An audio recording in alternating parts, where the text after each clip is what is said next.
Gold, trusted gold buyers. మీరు తాకట్టు పెట్టిన బంగారాన్ని విడిపించి ఈ రోజు ఉన్న మార్కెట్ ధరకు కొనబడను.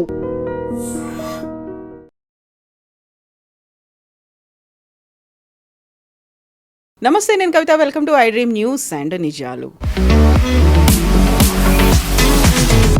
కేంద్ర ఎన్నికల సంఘం వెస్ట్ బెంగాల్కి సంబంధించి ఎన్నికల షెడ్యూల్ని రిలీజ్ చేసింది. ఆ తర్వాత రాష్ట్రంలో పరిణామాలు అత్యంత వేగంగా మారిపోతున్నాయి. CM Mamata Banerjee Trinamool Congress party sitting ఎమ్మెల్యేల్లో మెజారిటీ ఎమ్మెల్యేలకు ఈసారి టికెట్లని అనౌన్స్ చేయలేదు. దీంతో పాటుగా కేంద్ర ఎన్నికల సంఘం అక్కడ ఉన్నటువంటి పోలింగ్ బూత్ మేనేజ్మెంట్తో పాటుగా అక్కడ ఉన్నటువంటి ఇన్ఛార్జీలు వీళ్ళందరినీ మార్చడానికి ఒక నిర్ణయం కూడా తీసేసుకుంది.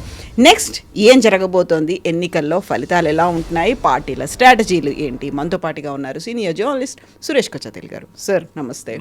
సో ఫైనల్లీ ఒక అనౌన్స్మెంట్ అయితే వచ్చింది, వెస్ట్ బెంగాల్లో ఎన్నికలు ఎప్పుడు జరుగుతాయి అనేది. So all parties are set, అందరూ రెడీగా ఉన్నారు. ఇంత ఇమ్మీడియట్గా డ్రాస్టిక్గా డ్రామాటిక్గా చేంజెస్ ఎందుకు కనిపిస్తున్నాయి? ఈసారి మనం వెస్ట్ బెంగాల్ ఎలక్షన్ అనలైజ్ చేస్తే 2024 లోక్సభ ఎలక్షన్ జరిగినప్పుడు, దానికన్నా ముందు జరిగిన అసెంబ్లీ ఎలక్షన్ జరిగినప్పుడు ఫస్ట్ టైం మార్జిన్ తృణమూల్ కాంగ్రెస్కి బీజేపీకి 56 లక్షల ఓట్లు ఉండే, 56 lakhs అక్రాస్ 290+ కాన్స్టిట్యువెన్సీస్. ఈసారి అంటే 2024 లోక్సభకి ఎలక్షన్కి వచ్చినప్పుడు అదే అసెంబ్లీ సెగ్మెంట్ మీరు డివైడ్ చేసుకుంటూ వెళ్తే అది 44 తగ్గింది.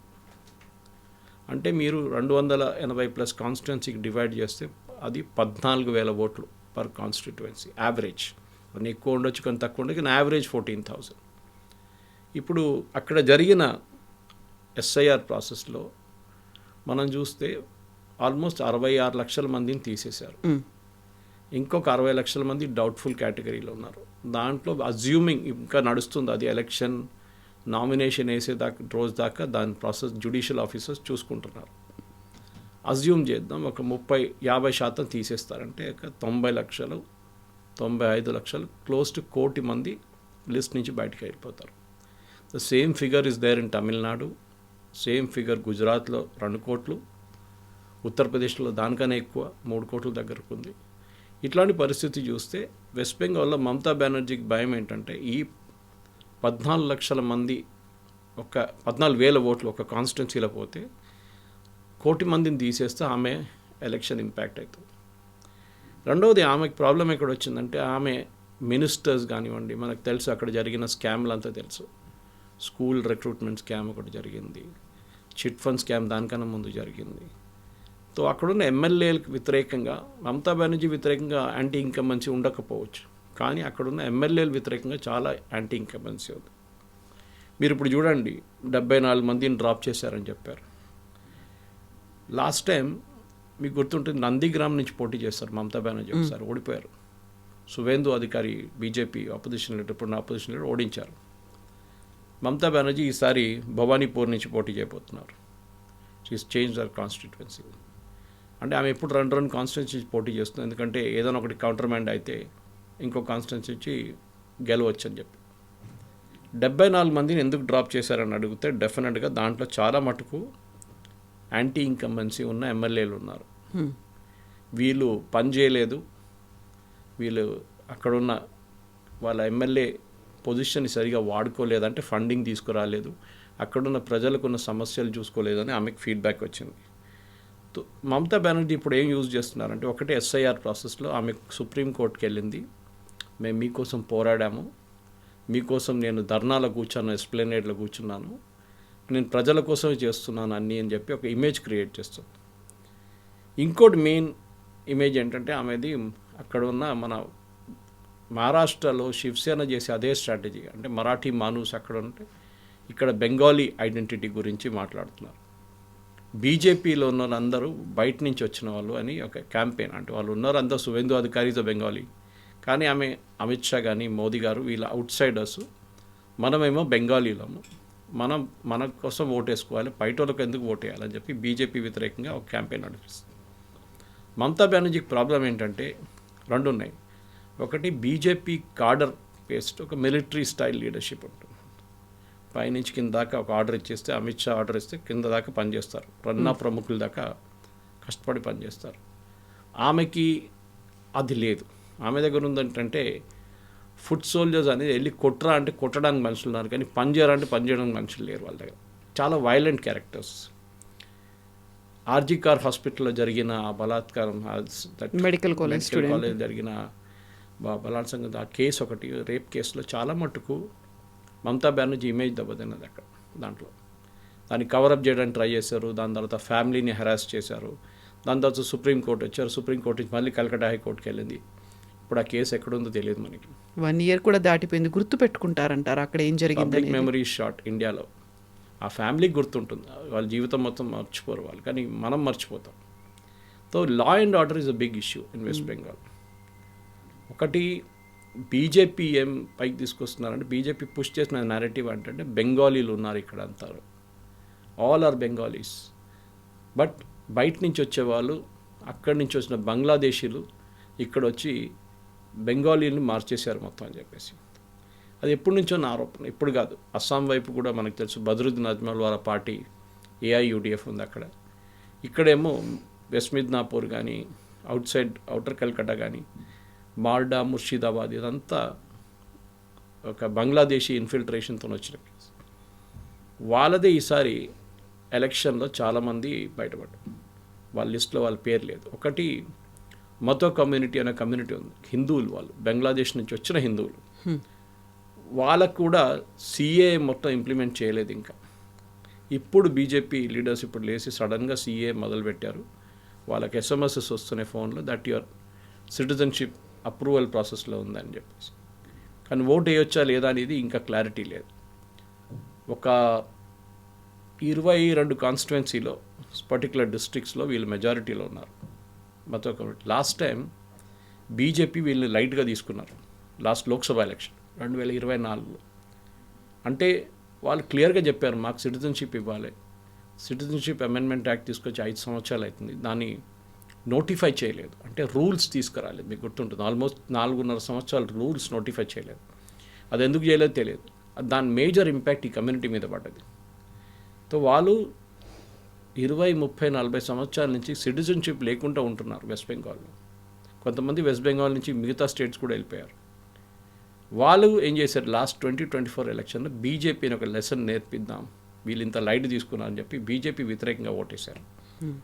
దాంతో బీజేపీ ఎంపీ సీట్లు పడిపోయినాయి వెస్ట్ బెంగాల్లో, చాలా డ్రాస్టిక్లీ పడిపోయింది.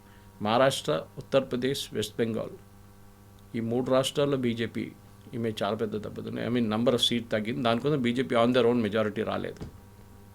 సో ఈసారి కరెక్ట్ చేస్తున్నాం.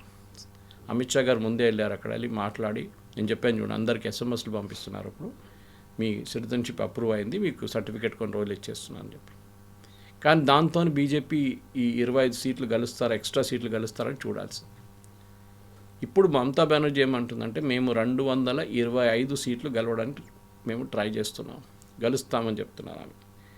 కానీ ఈ పాత దాంట్లో మమతా బెనర్జీ దగ్గర ఉన్న పాత ఎమ్మెల్యేలు కొంతమందిని తీసేసినా కానీ వాళ్ళు పోటీ చేయడానికి రెబెల్ ఫ్యాక్టర్ కూడా లేరు. అది ప్రాబ్లం లేదు ఆమెకి. మిగతా స్టేట్స్ చూడండి మీరు, ఇప్పుడు మహారాష్ట్ర తీసుకోండి, ఈవెన్ బీహార్ కూడా జరిగింది. అది ఒఫీషియల్ క్యాండిడేట్స్ అంటే ఎమ్మెల్యేగా ఉన్న ఎమ్మెల్యేని తీసి పక్కన పెడితే రెబెల్గా పోటీ చేసి వాళ్ళ పార్టీ ఛాన్సెస్ని స్పాయిల్ చేస్తారు వాళ్ళు. సో డెడికేటెడ్గా పాత దాంట్లో వర్క్ వాళ్ళందరినీ పక్కన తీసి కొత్త ఫేసెస్ని తీసుకొచ్చారు. కానీ ఈ పాత ఫేస్ల బదులు వాళ్ళు ఏం చేశారంటే, recognisable film stars, cricketers, music directors, పాట పాడుతున్న మ్యూజిషియన్స్, వీళ్ళందరినీ తీసుకొచ్చారు. బెంగాలీ అంత బెంగాలీ ఐడెంటిటీ. ఇప్పుడు మీరు చూస్తుంటే దీనికన్నా ముందు సాగరికా ఘోష్ని she made her an MP, Menaka Guruswamy advocate మన హైదరాబాద్ నుంచి ఆమె actually, and she was made an MP, ఇప్పుడు రాజ్యసభ ఎంపీ చేశారు. Former commissioner of police and కల్కటాది, ఆయన్ని రాజ్యసభ ఎంపీ చేశారు. ఐడియా ఏంటంటే, ఈ రెగ్యులర్ పొలిటీషియన్ ఫేస్ చూపించకుండా ఒక కొత్త ఫేస్ చూపించడానికి ట్రై చేస్తున్నారు మమతా బెనర్జీ. అందులో మేనకా గురుస్వామి LGBTQ కమ్యూనిటీని రిప్రజెంట్ చేస్తోంది. అదే పెద్ద, her father runs a huge centre in Marredpally, mister Guruswamy. So అది ఆమె స్ట్రాటజీ అంటున్నారు ఈసారి. కానీ బీజేపీ ఏమంటున్నారు, మీరు ఒకసారి ఒక ఫిలిం స్టార్ని తీసుకుంటే, ఒక క్రికెటర్ని తీసుకుంటే, ఒక పారా అథ్లీట్ని కూడా తీసుకున్నారు ఆమె.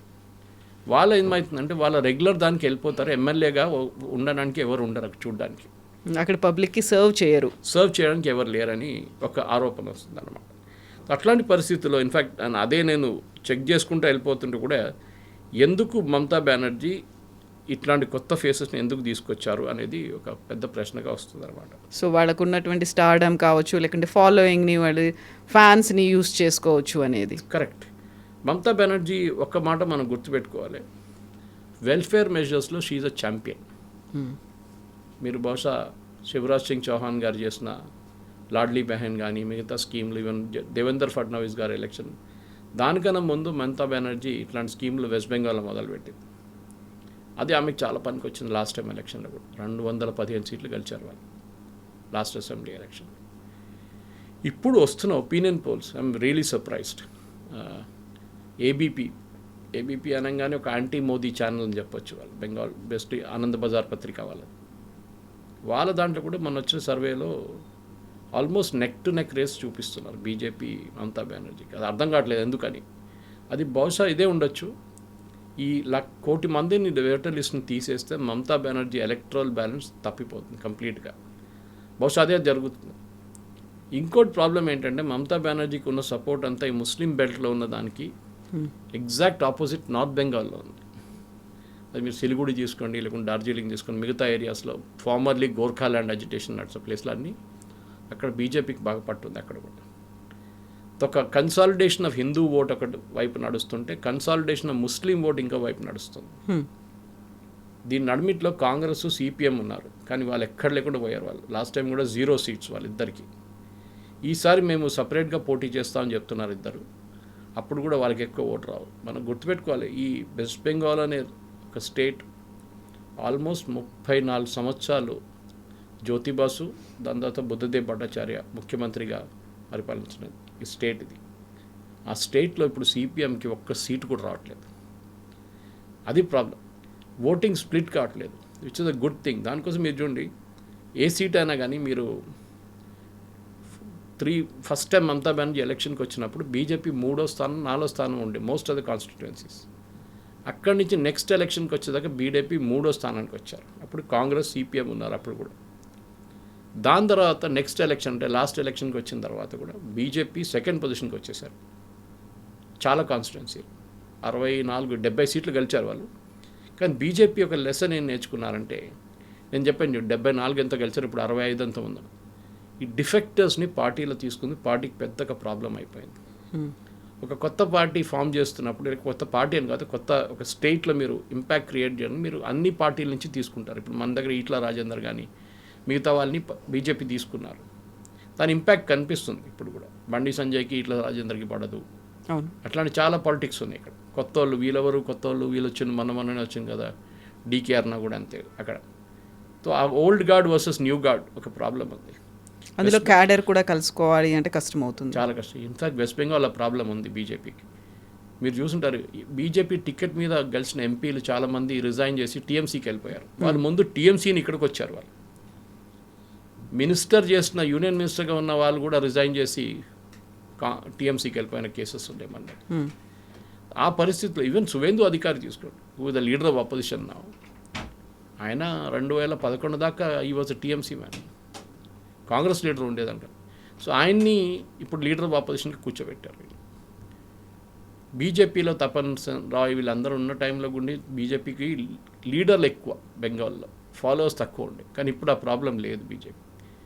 కానీ ఒక్క తప్పు బీజేపీ చేశారు లాస్ట్ ఎలక్షన్లో, వాళ్ళ కోసం పనిచేసిన కార్యకర్తల్ని ఎలక్షన్ తర్వాత చూసుకోలేదు. వాళ్ళు ఇడిచేశారు. మీరు చూసుంటారు, ఆల్మోస్ట్ ఒక 16 మందిని చంపేశారు ఈ టీఎంసీ వాళ్ళు. అది ఏదో సూసైడ్ అంటారు, ఏదో యాక్సిడెంట్ అని చెప్పి పుష్ చేసేసారు. కేసు అటాక్స్ చాలా జరిగింది. అది ఒక పెద్ద ప్రాబ్లం. ఎందుకంటే నాకు తెలిసిన చాలామంది ఫ్రెండ్స్ అక్కడ ఉన్నారు, వాళ్ళు అదే చెప్పారు, మమ్మల్ని పార్టీ కాపాడుకోలేదు, మేం పార్టీ కోసం ఎందుకు పనిచేయాలి. ఇదొక లాజిక్ వచ్చిందన్నమాట. సో ఇప్పుడున్న పరిస్థితుల్లో యంగ్ ఓటర్స్ని అట్రాక్ట్ చేయడానికి ట్రై చేస్తున్నారు. మనకందరూ తెలిసిందే, మమతా బెనర్జీ ఆమె పెళ్లి చేసుకోలేదు. సో ఆమె వారసత్వం చెప్పడానికి Abhishek Banerjee. Same thing with Mayawati also, అక్కడ అదే ప్రాబ్లం ఉంది. అభిషేక్ బెనర్జీ కొంచెం అరగెంట్, ఎందుకంటే ఒకటి యంగ్స్టర్స్ వాళ్ళ బ్లడ్లోనే ఉంటుంది. సో తృణమూల్ కాంగ్రెస్ ఏం చేస్తున్నారంటే ఈసారి బీజేపీ యూజ్ చేస్తున్న అదే స్ట్రాటజీ యూజ్ చేస్తున్న. బీజేపీ దాంట్లో ఒక మహిళ ఉంది, వాళ్ళ పొద్దున్న నేను ఆమె గురించి పోస్ట్ చేశాను కూడా. పని మనిషి ఆమె లాస్ట్ టైం ఎలక్షన్లో పోటీ చేసి 40% ఓట్లు తీసుకుంది ఆమె. 40%. She didn't win, but another lady was a daily wage worker, ఆమె గెలిచి ఎమ్మెల్యే కూడా అయింది. దాంట్లో ఒక పెద్ద లెసన్ ఉండే బీజేపీ, మీరు ఈ సూపర్ స్టార్స్ని ఫిలిం స్టార్స్ని తీసుకోకుండా you work with ground level workers, మీకు ఓట్ చేయడానికి చాలామంది ఉంటారు. తో తృణమూల్ ఏం డిసైడ్ చేస్తున్నారంటే సరే ఇది ఇట్లా ఉంటే మా వైపు మేము యంగ్స్టర్స్ని తీసుకుంటాం అంటున్నారు. సో చాలా మటుకు ఇప్పుడు చూసిన టికెట్ డిస్ట్రిబ్యూషన్లో మనం చూస్తున్నాం, తృణమూల్ కాంగ్రెస్ వాళ్ళ ఐటీ సెల్ చీఫ్ దెబ్బగుండు భట్టాచార్య ఆయన్ని నామినేట్ చేశారు. Rituparna Banerjee former spokesperson, వీళ్ళందరూ యంగ్స్టర్స్. తన్మయ్ ఘోష్ ఆయన్ని నామినేట్ చేశారు. చిడకూర్ భట్టాచార్య, రితుపర్ణ బెనర్జీ, వీళ్ళందరూ they are all young crowd, 35, 40, 45. So డెఫినెట్గా జెన్జీ క్రౌడ్ లేకుంటే యంగ్ క్రౌడ్ని అట్రాక్ట్ చేయడానికి, which is basically BJP strength. Mamata Banerjee game ఆడుతుంది. మనం ఇంత దూరం ఉన్నాం వెస్ట్ బెంగాల్ నుంచి, మనకు అక్కడ ఉన్న పాలిటిక్స్ ఎక్కువ అర్థం కాదు. కానీ అర్థం కావాల్సింది ఏంటంటే, ఒకటి బెంగాలీస్ ఒక 20-30% మంది ఎలీట్స్లో ఉంటారు. అంటే హైలీ ఎడ్యుకేటెడ్, లిటరేచర్ చాలా చదువుతారు, theatre is very powerful. The same thing you will see in Kerala. కేరళైట్స్కి బెంగాలీస్కి అంటారు fish and coconut are all same, వీళ్ళందరూ they have the same love for it అని చెప్తారు, అండ్ కమ్యూనిజం ఆల్సో. అక్కడున్న ఈ పరిస్థితులు ఇప్పుడున్న దాని ప్రకారం వెస్ట్ బెంగాల్లో బహుశా ఈసారి it will be a tough race, అదే కనిపిస్తుంది. ఎందుకంటే నా దగ్గర డేటా చూస్తే సిపిఎం కూడా ఈసారి ఒక 5-6% ఓట్లు సిపిఎం తీసుకెళ్తే then Mamata Banerjee will be in trouble. That is the main thing. వీళ్ళు బీజేపీ వైపు నుంచి మనం చూస్తే బోల్డ్ అన్ని స్ట్రాటజీస్ అయితే మార్చాల్సిన అవసరం ఉంది. ఇప్పటికైతే 74 సిట్టింగ్ ఎమ్మెల్యేలను మార్చారు అనుకున్నప్పుడు బీజేపీ ముందు కూడా అక్కడ ఒక విన్ విన్ సిచ్యువేషన్ ఉంటుందా అనుకుంటే, ఇక్కడ వస్తున్నటువంటి అనాలిసిస్లు కావచ్చు, స్ట్రాటజీలు, ఇవన్నీ 50-50% అనేది. సో ఇద్దరికి నెక్ టు నెక్ ఉంటుంది అనుకున్నప్పుడు ఇద్దరు దాన్ని ప్రెస్టీజియస్గా తీసుకుంటున్నారు. Then what about Congress? అక్కడ ఎలా ఉంది అది? కాంగ్రెస్కి అసలు ఛాన్సే లేదు అక్కడ. సిపిఎం కాంగ్రెస్ కలిసి పోటీ చేస్తే కూడా ఒక 6-7% ఓట్లు తీసుకెళ్తారు అంతే. బీజేపీకి వాళ్ళు గెలవకుంటే మంచిదే, వాళ్ళు పోటీ చేయకుంటే ఇంకా మంచిదే. ఎందుకంటే యాంటీ ఇన్కంబెన్సీ ఓట్ స్ప్లిట్ కాకూడదు. మమతా బెనర్జీ 3వ సారి, కానీ ఆమెకి యాంటీ ఇన్కంబెన్సీ ఉందంటే ఉంది.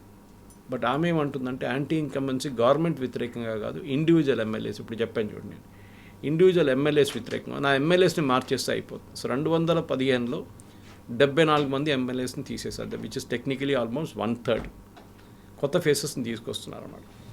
అదే టైంలో కొంతమంది వెటరన్స్ని ఉంచుకోవాల్సి వస్తుంది. ఫర్ ఎగ్జాంపుల్ దెబశిష్ కుమార్, ఆయన టీఎంసీ రాజ్బిహారీ నుంచి పోటీ చేస్తున్నారు. సో కల్కట్టా పక్కన ఉన్న ఏరియాస్లో అంతే అన్నీ మనం మాట్లాడుకున్నప్పుడు ఇంటలెక్చువల్ ఎల్డర్లీ వాళ్ళని తీసుకొస్తున్నారు అనమాట. అక్కడే ఎస్ఐఆర్ ప్రాసెస్లో చాలా మటుకు ఓటర్స్ డిలీట్ అయింది ఈ ఏరియాస్ నుంచి. సో అక్కడ కొత్త వాళ్ళు తీసుకొస్తే ప్రాబ్లం అవుతుందని మమతా బెనర్జీకి చాలా క్లియర్గా తెలిసిపోయింది. ఎందుకంటే బీజేపీ దీని మీద మళ్ళీ అదే క్యాంపెయిన్ చేస్తున్నారు. అంటే మీరు బంగ్లాదేశ్ వాళ్ళని తీసుకొచ్చి ఇక్కడ పెట్టి వాళ్ళ ఓట్లు తీసుకుంటున్నారు. ఇప్పుడు జరిగిన డిలీషన్స్లో ఒక్క కాన్స్టిట్యున్సీలో అనలైజ్ చేస్తే ఆల్మోస్ట్ 20,000 మందిని తీసేశారు ఆ కాన్స్టిట్యున్సీ నుంచి ఫస్ట్ లిస్ట్లోనే. ఆ 20,000 మందిలో ఆల్మోస్ట్ 16,000 మంది లాస్ట్ లోక్సభ ఎలక్షన్లో ఓటేశారు. వీళ్ళందరూ చనిపోయిన వాళ్ళు, 10 సంవత్సరాల ముందు చనిపోయారు, దానికన్నా ముందంట 10 years above that. సో మీకు అక్కడే అర్థమైపోతుంది కవిత గారు, that there is a fake voter campaign నడిచింది. దాన్ని అప్సెట్ చేయడానికి, దాన్ని కౌంటర్ చేయడానికే మమతా బెనర్జీ ధర్నా మీద కూర్చున్నారు. అక్కడున్న కొంతమంది ఇంటలెక్చువల్స్ ఏమంటున్నారు అంటే, మమతా బెనర్జీ సుప్రీంకోర్టుకి ఎందుకు వెళ్ళిందంటే ఆ కోర్టు వేసుకొని అక్కడ వెళ్ళి ఆర్గ్యూ చేయడం అది చేసింది, కానీ దానికి ఇట్ బ్యాక్ ఫైర్డ్. కానీ అక్కడున్న నార్మల్ ప్రజలకి అదంతా తెలియదు. ఆమె హోర్డింగ్లు పెట్టుకున్నది, చూడండి మీకోసం మేము పోరాడాం, అక్కడ వెళ్ళి మీ ఓట్ల కోసం నేను వెళ్ళాను అని చెప్పేసి she created a big furore. దాని తర్వాత ఎలక్షన్ కమిషన్ వ్యతిరేకంగా ఆమె నడిపించిన క్యాంపెయిన్, అది కూడా మీరు చూసారు ఏం జరిగిందనేది. ఇట్లాంటి పరిస్థితుల్లో స్పెసిఫిక్గా మమతా బెనర్జీ బెంగాలీ ఐడెంటిటీని తీసుకురావడానికి ట్రై చేస్తున్నారు. ఒకవైపు డెడికేటెడ్ కాడర్ ఉన్న BJP right down to the grass root level, ఇంకొక వైపు single leader focus Mamata Banerjee. వాళ్ళ పార్టీ నుంచి సెకండ్ రంగో థర్డ్ రంగ్ లీడర్స్ అంటే అభిషేక్ బెనర్జీ ఉండొచ్చు, డెరిక్ ఓబ్రాయన్ ఉండొచ్చు, వీళ్ళు ఎవరైనా కానివ్వండి, వాళ్ళు అసలు ఎలక్షన్ క్యాంపెయిన్కి వస్తే 10 మంది కూడా వాళ్ళు రారు వాళ్ళకి చూడడానికి. కానీ మమతా బెనర్జీ అంటే వస్తారు. And she's the street fighter, let us admit it. ఆమె శరద్ పవార్ లాగా ఉంది, ఎందుకంటే వీళ్ళందరూ కాంగ్రెస్ నుంచి వచ్చారు కదా. శరద్ పవార్ కాంగ్రెస్లో ఉండే, సోనియా గాంధీ ఫారినర్ అని చెప్పి నేను పట్టించుకోనని చెప్పి కాంగ్రెస్ నుంచి బయటకు వచ్చి నేషనలిస్ట్ కాంగ్రెస్ పార్టీ పెట్టారు. అదే టైంలో మమతా బెనర్జీ పార్టీ నుంచి బయటకు వచ్చి తృణమూల్ కాంగ్రెస్ పార్టీ పెట్టి, వీళ్ళందరూ కాంగ్రెస్ కల్చర్ వీళ్ళ దాంట్లో ఉంది. కానీ రెబెల్ ఉంది ఆమె. సింగూర్ అజిటేషన్ నడిచినప్పుడు మీకు గుర్తుండే చాలా మంచిది. అప్పుడు టాటా వాళ్ళు ఆ ప్రాజెక్ట్ నానో ప్రాజెక్ట్ కోసం అక్కడ ల్యాండ్ కొనుక్కున్నప్పుడు దాన్ని పెద్ద అజిటేషన్ చేశారు మమతా బెనర్జీ. లాస్ట్లో టాటా అక్కడి నుంచి వెళ్ళిపోయి వాళ్ళు సనంద్ గుజరాత్లో ప్లాంట్ పెట్టుకున్నారు నానోది. అది మమతా బెనర్జీకి ఇవాళ దాకా ఒక బ్లాక్ మార్క్గా మిగిలిపోయింది. ఎందుకంటే ఇవాళ కూడా చూడండి, అక్కడ మెయిన్ ప్రాబ్లం ఏంటంటే వెస్ట్ బెంగాల్లో అందరు అంటారు Kerala and west Bengal same అని ఇప్పుడే చెప్పాను మీకు. ఓల్డ్ ఏజ్ హోమ్ రెండు, మైగ్రేషన్ చాలా ఉన్నాయి. యంగ్స్టర్స్కి ఉద్యోగం లేదు. ఒక టైంలో బ్రిటిష్ క్యాపిటల్ ఉండే ఇండియాది, మచిలీపట్నం నుంచి వచ్చిన బ్రిటిష్ వాళ్ళు అంటే ఈస్ట్ ఇండియా కంపెనీ డైరెక్ట్ వెళ్ళింది కల్కటాకి, ఢిల్లీకి వెళ్ళలేదు వాళ్ళు ఆబ్వియస్లీ, ఎందుకంటే మచిలీపట్నం నుంచి కల్కటా దగ్గర. సో అక్కడ వెళ్ళిన తర్వాత వాళ్ళు క్యాపిటల్గా రాజధానిగా పెట్టుకున్న తర్వాత you had the best of companies Kavitha garu till 1970s 80s. ఈ కమ్యూనిస్ట్ వాళ్ళు ఏ రోజు వచ్చారో దానికన్నా ముందు కాంగ్రెస్ ఉండే కదా, సిద్ధార్థ శంకర్ రాయ్, బీసీ రాయ్, చాలామంది పెద్ద పెద్ద నేతలు ఉండే. కానీ ఏ రోజు జ్యోతిబాసు గారిది ఆ కమ్యూనిస్ట్ పార్టీ ముఖ్యమంత్రిగా అక్కడ ప్రమాణ స్వీకారం చేశారు, ఆ రోజు నుంచి కంప్లీట్ వెస్ట్ బెంగాల్ ఐడెంటిటీ పోయిందనమాట. పెద్ద పెద్ద డన్లాప్ ఉండే అక్కడ, ఐటీసీకి ఇప్పుడు కూడా హెడ్ క్వార్టర్స్ ఉందనుకోండి, మెటల్ బాక్స్, చాలా కంపెనీలు ఉండే, యూ నేమ్ ఇట్ అండ్ దేవర్ దేర్. అందరు పారిపోయారు అక్కడి నుంచి, ఎవరు లేరు. ఈ ట్రేడ్ యూనియనిజం అక్కడ ఏం చెప్తారు, స్ట్రైక్, బంద్, హర్తాళ్ళు, దీంతో ఫెడప్ అయి వెళ్ళిపోయారు. ఇప్పుడు కల్కటా కానీ చుట్టుపక్కల ఏరియాస్లో అంత ముసలోళ్ళు మిగిలిపోయారు. It's become old age home. So అక్కడ ఇన్వెస్ట్మెంట్ రావట్లేదు. యంగ్స్టర్స్ అదే అంటున్నారు, మేము అక్కడ పనిచేయడానికంటే మా దగ్గర కంపెనీలు ఓకే అక్కడిక్కడ వస్తున్నాయి, టీసీఎస్ వాళ్ళు పెద్ద ఒక యూనిట్ పెట్టారు అక్కడ. కానీ అంత పెద్ద ఇన్వెస్ట్మెంట్ మన హైదరాబాద్లో చూస్తున్నలాగానో, లేకుంటే బెంగళూరులో చూస్తున్న, లేకుంటే గురుగ్రామ్లో జరుగుతున్న ఇన్వెస్ట్మెంట్ కల్కటాకి రావట్లేదు. అది వాళ్ళు అడుగుతున్న మెయిన్ ప్రశ్న. కానీ మమతా బెనర్జీ దాని పక్కన పెట్టి బెంగాలీ ఐడెంటిటీ, బీజేపీ వాళ్ళ హిందుత్వ ఎజెండా, దీని మీద వస్తుందన్నమాట. డిబేట్ మారిపోయింది, డిబేట్ పక్కనకి వెళ్ళిపోయింది. The main focus should have been అక్కడ ఇండస్ట్రీస్ ఎందుకు రావట్లేదు, అక్కడ అట్లాంటి అట్మాస్ఫియర్ క్రియేట్ చేస్తే ప్రధానమంత్రి గారు అదే అంటున్నారు. మోదీ గారు మీరు చూసుంటారు, లాస్ట్ ఒక 3 నెలలు 4 నెలల్లో చాలాసార్లు వెస్ట్ బెంగాల్కి వెళ్ళారు. Okay, even president Draupadi Murmu వెళ్ళినప్పుడు కూడా అక్కడ పెద్ద కాంట్రవర్సీ చేశారు, మమతా ప్రొటెస్ట్ చేశారు, అక్కడ ట్రైబల్ ఉమెన్ని రాకుండా చేశారు అనేది. అది మీటింగ్ వెన్యూ మార్చేశారు మొత్తం. ఆమె ఉండే బాత్రూంలో, ఆమె ఉండే గెస్ట్ హౌస్ బాత్రూంలో నీళ్ళు లేకుండే. ఆలోచించండి, ప్రెసిడెంట్ ప్రోటోకాల్ ప్రకారం రిసీవ్ చేయడానికి ఎవరు వెళ్ళలేదు. చాలా ఉన్నాయి. బట్ మమతా బెనర్జీకి ఆమె ఏమనుకుంటుందంటే నేను రూల్ కాదు, నాకు రూల్ ఏం బాధ్యతం కాదు. It is almost like an attitude of Rahul Gandhi. Rules అంటే నాకు కాదు, మిగతా వాడికి రూల్స్ అని. సో మమతా బెనర్జీ అరెగెన్స్ ఒక వైపు, ఇంకొక వైపు బీజేపీలో అట్లాంటి ఒక సీనియర్ లీడర్ని పైన తీసుకురాలేకపోతున్నారు. సువేందు అధికారి ఉన్నారు, తపన్ రాయ్, వీళ్ళందరూ ఉన్నారు. కానీ బీహార్లో కూడా అదే ప్రాబ్లం మీకు కనిపిస్తుంది, జార్ఖండ్లో కూడా అదే problem. They don't have any senior leader పార్టీలో హూ కెన్ సే ఈయన సీఎం క్యాండిడేట్ అని చెప్పి. సో మమతా ఏమంటుంది, నేను సీఎం క్యాండిడేట్, బీజేపీ వైపు ఎవరు లేరు చూడండి. రేపు సువేందు అధికారిని చేస్తే ఫ్యాక్షనిజం అక్కడ కూడా చాలా ఉన్నాయి పార్టీలో. అది మీకు ప్రతి స్టేట్లో కనిపిస్తుంది ఫ్యాక్షనిజం. ఇక్కడ కూడా మన దగ్గర తెలంగాణలో తక్కువ కాదు. ఈ ఫ్యాక్షన్ దాన్నే బీజేపీకి ఒక నెగిటివ్ ఇమేజ్ అక్కడ వచ్చిందనమాట. వీళ్ళ నడిమిట్లోనే గొడవ ఎక్కువ ఉంది. ఇప్పుడు అమిత్ షా గారు దాన్ని టోటల్ టేక్ ఓవర్ చేసుకున్నారు. He's leading the campaign. Modi గారు ఏమో డెవలప్మెంట్ గురించి మాట్లాడుతున్నారు, మోదీ గారు ప్రాజెక్ట్స్ ఇనాగరేట్ చేస్తున్నారు. దాన్ని బట్టి అక్కడున్న నెక్స్ట్ జనరేషన్ కోసం కొత్త బెంగాల్ని తీసుకొద్దామని మోదీ గారి క్యాంపెయిన్. మమతా బెనర్జీ ఏమో మోర్ ఎమోషనల్ లెవెల్లో వస్తుంది. ఓకే, మా మాటి మనూస్ అది ఆమె ఆ క్యాంపెయిన్ మీద నడుస్తుంది. చూడాలి ఎవరు గెలుస్తారో. But as of now SIR ప్రాసెస్లో ఎన్ని ఓట్లు పోతే దాని మీదే ఫైనల్ ఇంపాక్ట్ ఎలక్షన్లో ఉంటుంది, దానికి డౌట్ లేదు. అండ్ సర్వేస్ కూడా చెప్తున్నాయి అక్కడ 50-50 అనేది ఉన్న తర్వాత అక్కడ ఉన్నటువంటి కామన్ పబ్లిక్ ఏం ఆలోచిస్తున్నారు, ఎటువైపు చూస్తున్నారు? మొత్తం వెస్ట్ బెంగాల్ మీద మన నేషన్ అంతా ఫోకస్ పెట్టింది అక్కడే కనిపిస్తోంది. వెస్ట్ బెంగాల్లో ఏం జరుగుతోంది, మమతా సర్కార్ మారుతుందా, బీజేపీ వస్తుందా అనుకున్నప్పుడు డెఫినెట్లీ బీజేపీకి రావాలంటే బీజేపీకి మైనారిటీ ఓట్స్ రాదు. Let us appreciate that fact. రాదు. అది మీరు ముర్షిదాబాద్ ఉండొచ్చు, మాల్డా ఉండొచ్చు, 24 పర్గనాస్ ఉండొచ్చు, ఈవెన్ కల్కటా, అవుటర్ కల్కటా ఉండొచ్చు, with in Calcutta also. So దాంతోనే బీజేపీకి తెలుసు వాళ్ళు ఆ స్ట్రాంగ్ పాయింట్ అనేది బెంగాలీ ఐడెంటిటీ హిందుత్వతో కలిసిందనమాట. మమతా బెనర్జీ ఏమో హిందుత్వ ఐడెంటిటీ లేకుండా ఉన్న బెంగాలీని తీసుకొస్తున్నారు. ఆమె ఓట్ బ్యాంక్ చాలా క్లియర్, అది ముస్లిం ఓట్ బ్యాంక్. నాకు సర్ప్రైజింగ్ ఏమనిపిస్తుందంటే అక్కడ మన చార్మినార్ పార్టీ ఇంకా అక్కడ వెళ్ళలేదేమో. ఆయన ప్రతి స్టేట్లో ట్రై చేస్తారు లక్. ఏఐఎంఎం, మజ్లీస్, ఇత్తెహాదుల్ ముసల్మీన్. ఓవైసీ గారు ఎందుకు అక్కడ వెళ్ళట్లేదు? ఓవైసీ గారు పోటీ చేస్తారా ఈసారి? అది ఒక పెద్ద ప్రశ్నగా ఉంది. ఎందుకంటే ముస్లిం ఓట్స్ తీసుకెళ్లాలంటే ఆయన బీహార్లో చేసినట్టు 5 ఎమ్మెల్యే సీట్లైనా ఆయనకు డెఫినెట్గా వస్తుంది. కానీ బెంగాల్లో ఆయన చేయట్లేదు. దానికి కారణాలు ఉండొచ్చు ఏదైనా. Maybe anti BJP anti Mamata Banerjee ఓట్ని స్ప్లిట్ అయిపోతుంది ఒకటి. నెక్స్ట్ ముస్లిం ఓట్లు తీసుకెళ్ళిపోతే దాని బెనిఫిట్ బీజేపీకి వస్తుంది బీహార్లో జరిగినట్లు అని చెప్పి ఓవైసీ గారు థాట్ ప్రాసెస్ ఉండొచ్చు. ఎందుకంటే పక్కన అస్సాంలో పోటీ చేస్తున్నారు ఆయన, ఇక్కడ ఎందుకు చేయట్లేదు? అండ్ లాస్ట్ మినిట్లో ఏమైనా అనౌన్స్మెంట్ ఉండొచ్చేమో, చెప్పలేం. ఉండొచ్చు, ఏదైనా జరగవచ్చు. ఎందుకంటే ఇప్పుడు ఒక రాజ్యసభ ఎలక్షన్లో మనం చూసాం, ఎంఐఎం ఓట్ చేశారు. ఓకే, ఎంఐఎం ఓట్ చేసిన తర్వాత కూడా బీహార్లో గెలవలేకపోయారు వాళ్ళు, తేజస్వి వాళ్ళ పార్టీ. సో వీళ్ళు అలయన్స్గా ఉండరు. కానీ ఓవైసీ వాళ్ళు అక్కడ వెళ్తే డెఫినెట్లీ ముస్లిం ఓట్ బ్యాంక్ స్ప్లిట్ అవుతుంది. కానీ ఆయన మోస్ట్లీ వెళ్ళరు. లాస్ట్ టైం కూడా ఆయన అంత యాక్టివ్గా పార్టిసిపేట్ చేయలేదు. కానీ మమతా బెనర్జీకి మేజర్ డౌట్ ఏంటంటే ఓటర్ లిస్ట్ నుంచి ఎవరిని తీసేస్తారు, అది ఉందన్నమాట. ఫర్ ఎగ్జాంపుల్ నేను ఒక ఎగ్జాంపుల్ ఇస్తాను. నేను కోల్కతా చుట్టుపక్కల ఉన్న కొన్ని కాన్స్టిట్యూన్సీ తీసుకుందాం. జోరసంకు అనే ఒక కాన్స్టిట్యున్సీ ఉంది కవిత గారు. అక్కడ ఈ ఎస్ఐఆర్ ప్రాసెస్లో ఇప్పుడు దాకా 35% మంది ఓటర్స్ని తీసేశారు. That is almost 1.9 lakh voters. Only one constituency, assembly constituency. So మీరు ఆలోచించండి దాని ఇంపాక్ట్ ఎంత పెద్దగా రాబోతుంది అనేది. And this is a semi urban అని చెప్పుకోవచ్చు కాన్స్టిట్యున్సీ, కల్కటాలో ఉన్న చుట్టుపక్కల. సో డెఫినెట్లీ దాని ఇంపాక్ట్ ఉంటుంది.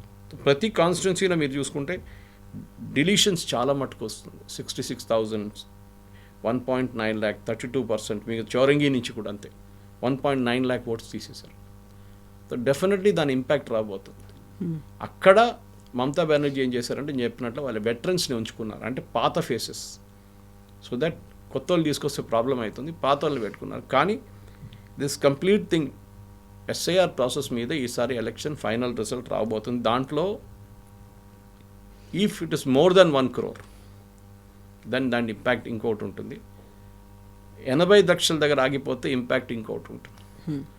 మనం బీహార్లో చూసాం, మీకు గుర్తుంటుంది. ఎస్ఐఆర్ ప్రాసెస్ కన్నా ముందు బీజేపీ బీజేపీ అంటే ఎన్డీఏ ఓడిపోతారని చాలా అన్ని సర్వేలు చెప్పింది. కానీ యాజ్ ఎస్ఐఆర్ ప్రాసెస్ వచ్చి ఫైనల్ ఫిగర్ వచ్చినప్పుడు బీహార్లో 68 లక్షల మంది తీసేసినప్పుడు ఫైనల్ అనాలిసిస్లో ఏమొచ్చిందంటే ఇప్పుడు బీజేపీ గెలవచ్చు, అంటే ఎన్డీఏ గెలవచ్చు జేడీయూతో సహా. అండ్ అదే జరిగింది. వెస్ట్ బెంగాల్ ఇప్పుడున్న ఈ ఒపీనియన్ పోల్స్ బహుశా ఇదే చూపిస్తుంది, ఈ నెంబర్లు చూపిస్తుంది. ఎందుకంటే కల్కటా వైపు మీరు చూస్తున్నారు ఎస్ఐఆర్ ప్రాసెస్లో ఆల్మోస్ట్ 20% మంది కనిపించట్లేదంట. 20% పీపుల్ ఆర్ మిస్సింగ్. వీళ్ళు ఇంటికి వెళ్ళి ఫామ్లు ఇవ్వడానికి వెళ్తే 20% మంది కనిపించట్లేదు. ఎక్కడున్నారు వాళ్ళు? మీరు చూసుంటారు ఆ ఎర్లీ డేస్ ఆఫ్ ఎస్ఐఆర్ చాలామంది మన బంగ్లాదేశ్ వైపు చెక్ పోస్ట్ వైపు పారిపోతున్న వీడియోలు వచ్చిన ఆ టైంలో. Possibly these are the people. Okay, ఇంత పెద్ద ఒక క్లీనప్ ఇప్పుడు దాకా జరగలేదు. కానీ ఐరానికలీ ఏంటంటే ముస్లిం మెజారిటీ ఉన్న constituency out side Calcutta, Murshidabad, Malda ఏరియాలో అన్నిటికంటే తక్కువ డిలీషన్స్ అక్కడే జరిగింది, అన్నిటికంటే తక్కువ. That means either the documents fabricated ఉండే, ఆర్ వీళ్ళు ఎప్పుడో కమ్యూనిస్ట్ వాళ్ళు ఉన్న టైం నుంచే వీళ్ళు ఓటర్ లిస్ట్లో 2002లో దొరికిపోయారు, అదే ఉండొచ్చు. ఎనీవే ఇంకొక 2 వారాలు 3 వారాలు, I think March first week వచ్చేదాకా, ఎందుకంటే ఈసారి 2 ఫేజ్లోనే ఉంది ఎలక్షన్. ఏప్రిల్ ఫస్ట్ వీక్ ఈసారి మార్చ్ మనం చూడాలి, ఎలక్షన్ ప్రాసెస్ అంటున్నాను నేను. మార్చ్ ఫస్ట్ వీక్ వచ్చేదాకా ఎలక్షన్ స్పీడ్ పికప్ అవుతుంది వెస్ట్ బెంగాల్. అప్పుడు మనకు తెలుస్తుంది. అండ్ వెస్ట్ బెంగాల్ ఈసారి యూజువలీ 5-6 ఫేజ్లో ఎలక్షన్ నడుస్తున్నాయి, ఈసారి 2 ఫేజ్లో చేస్తున్నారు. దాని 2 కారణాలు ఎలక్షన్ కమిషన్ అంటున్నారు. ఒకటి, లా అండ్ ఆర్డర్ ఇంప్రూవ్మెంట్ ఉంది, వాళ్ళ సెంట్రల్ ఫోర్సెస్ని మూవ్ చేయడానికి ఈజీగా ఉంటుంది 2 ఫేజ్లో. 5 ఫేజ్లో అయితే moving was very slow. So ఈసారి 2 ఫేసెస్లో మనం ఫినిష్ చేసుకోండి. దానికి కూడా కారణం ఉంది. ఈ 2 ఫేసెస్ చేసినప్పుడు నంబర్ ఆఫ్ డూప్లికేట్ ఓటర్స్ తగ్గిపోతుంది. మన వైపు చూడండి, ఇక్కడ తెలంగాణ ఆంధ్రాలో చాలామంది తెలంగాణలో కూడా ఓటు ఉంటాం, ఆంధ్రాలో కూడా ఉంటుంది. ఇప్పుడు అఫ్కోర్స్ సాఫ్ట్వేర్లో మీరు అది తీసేయచ్చు, ప్రాబ్లం లేదు డూప్లికేట్ ఓటర్స్. కానీ లాస్ట్ టైం 2024 ఎలక్షన్ టైంలో ఒకటే రోజు ఎలక్షన్ పెట్టారు. సో ఇక్కడ ఉన్న వాళ్ళు అక్కడ వెళ్ళారు, అక్కడ ఉన్న వాళ్ళు ఇక్కడ రాలేకపోయారు. సో నంబర్ ఆఫ్ ఓటర్స్ పడిపోయింది ఇమీడియట్గా. So that is a strategy election కమిషన్ది. డూప్లికేట్ ఓటర్స్ తగ్గించడానికి ఒకటే ఫేస్లో ఎలక్షన్ చేసి పెద్ద స్టేట్స్లో, వెస్ట్ బెంగాల్ లాంటి స్టేట్స్లో నంబర్ ఆఫ్ ఓటర్స్ పెద్దగా ఉన్నారు, జాగ్రఫికల్ స్ప్రెడ్ ఎక్కువ ఉంది. So it will been 2 phases. కానీ March first week second week వచ్చేదాకా మనకి ఇది ఎక్కడికి మూవ్ అవుతుంది, వేవ్ ఎక్కడికి వస్తుంది అనేది చూడాల్సింది. అండ్ డెఫినెట్గా బాడీ లాంగ్వేజ్ చూస్తే మోదీ గారు, అమిత్ షా గారు చాలా మటుకు ఎఫర్ట్ పెడుతున్నారు. ఎందుకంటే మనం అప్రిషియేట్ చేయాల్సింది ఏంటంటే, దీనికన్నా నేను చెప్పాను చూడండి, 3 ఎలక్షన్ ముందు, బట్ 15 years ago అని పెట్టుకుందాం, బీజేపీ వాజ్ 0 అక్కడ. ఇప్పుడు BJP second largest party and opposition party, 65 సీట్లు ఉన్నాయి ఇప్పుడు కూడా వాళ్ళకి అసెంబ్లీలో. అదొక పెద్ద లెసన్. మనం కర్ణాటక గురించి మాట్లాడతాం, మనం అడుగుతాం తమిళనాడులో ఏ రోజు బీజేపీ వస్తారా అని అడుగుతాం, కేరళలో ఎప్పుడైనా బీజేపీ వస్తుందా అని అడుగుతాం. కానీ చూడండి, ఎక్కడ లేని వెస్ట్ బెంగాల్లో విత్ నో ప్రెజెన్స్ వాళ్ళు కలిసి వాళ్ళు ఆపోజిషన్లో ఉన్నారు. అస్సాంలో కూడా ఇంపాక్ట్ మీకు కనిపిస్తుంది దాన్ని చాలా. అఫ్కోర్స్ అక్కడ Himanta Biswa Sharma is taking care of the entire thing.